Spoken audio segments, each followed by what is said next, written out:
Hola, buenas tardes. Mi nombre es Raquel, una de vuestras profesoras. En este caso, el vídeo que os presentamos a continuación va a tratar sobre el triaje sanitario. Un tema muy interesante, ¿verdad? ¿Alguien sabe qué es el triaje? Bueno, pues el triaje sanitario lo que trata es de clasificar a los pacientes. Ya veremos más tarde cómo los clasifica. En este vídeo también vamos a tratar sobre los objetivos que debe de cumplir el triaje y los diferentes tipos de triaje que podemos encontrarnos, pero no vamos a ahondar en este tema. La descripción concreta de cada tipo de triaje lo haremos en un siguiente vídeo. Vamos a comenzar.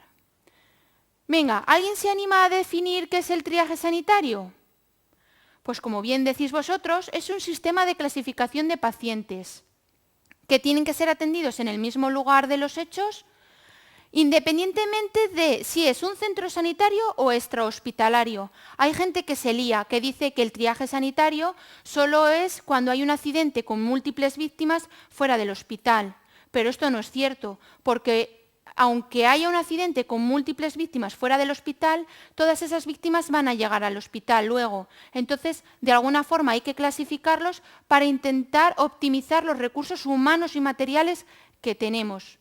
No tenemos muchos profesionales que puedan atender, por ejemplo, a 900 personas de un accidente. Entonces, tenemos que saber cómo clasificarlas para intentar salvar a la mayor o al mayor número de personas y en las mejores condiciones. ¿Alguien tiene algo de idea sobre de dónde surge esto del triaje sanitario o a quién se le ocurrió? Pues bien, el triaje sanitario, si revisáis algo de bibliografía, podéis encontrar que empieza a surgir cuando las guerras napoleónicas. Napoleón se dio cuenta que si pretendía salvar a los heridos más graves que tenía en la primera línea de guerra, se le morían todos, tanto los más graves como los menos graves.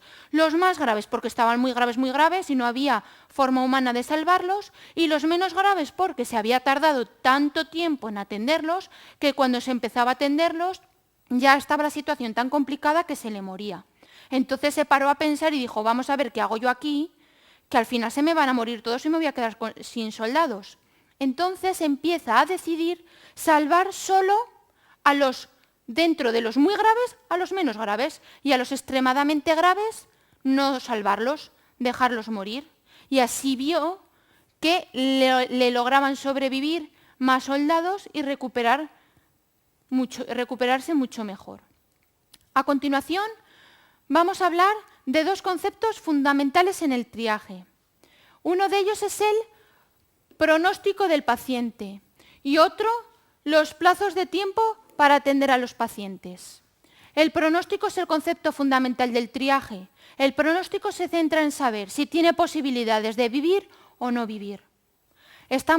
Para volver a centrar el tema, recordar que estamos hablando de que en un accidente tenemos a muchos pacientes. Hemos dicho, por ejemplo, 900. Pues tenemos que saber cuál es el pronóstico, aunque no podamos de esos 900, pero sí de muchos. ¿Vale? Intentar salvar a los que tengan mejor pronósticos. Y también los plazos de tiempo que tendremos para atender a los pacientes. No es lo mismo que tengamos un accidente en el centro de Nueva York, donde va a llegar las ambulancias enseguida, a que nos pase en los Pirineos aislados. Allí los servicios de emergencia van a tardar mucho más en llegar y los plazos de respuesta van a ser mayores. Eso hay que tenerlo en cuenta.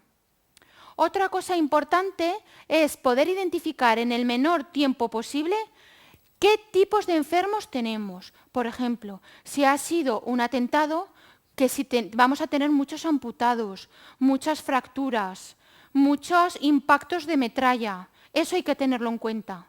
Me diréis, ya claro, pero yo no sé cómo tengo que atender a este tipo de pacientes. No tienes por qué saberlo, pero sí tienes que saber que esos pacientes van a ser muy graves, a que si ha habido una colisión múltiple, por ejemplo, 20 coches, no vas a tener tanta gravedad de pacientes como en un atentado.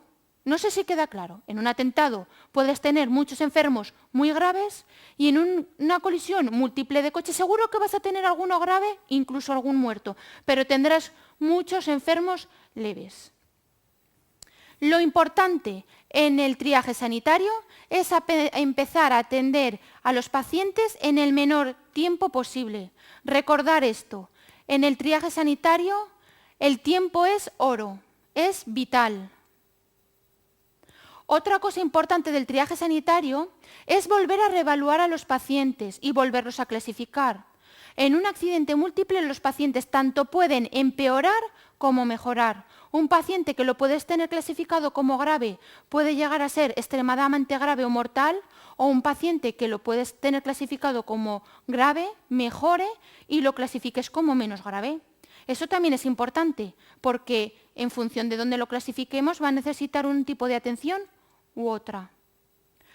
Uno de los objetivos importantes del triaje sanitario. Vamos a servir de base de unión o de enlace entre los servicios sanitarios que actúan en el accidente y los servicios sanitarios de referencia y las familias. Igual no me entendéis muy bien, no me he expresado bien, lo voy a volver a explicar. Yo estoy como socorrista en el centro de un accidente y estoy haciendo triaje. Pues voy a servir de enlace, por ejemplo, con las ambulancias del 061 que me van a venir a ayudar y también con todos los pacientes que estén menos graves o que estén graves y que requieran información mía y con los familiares. Los familiares no pueden entrar a la zona del accidente y necesitan información. ¿Quién les va a dar esa información o de dónde va a llegar esa información? De la que les demos nosotros, que vamos a ser los que estamos en el centro del accidente.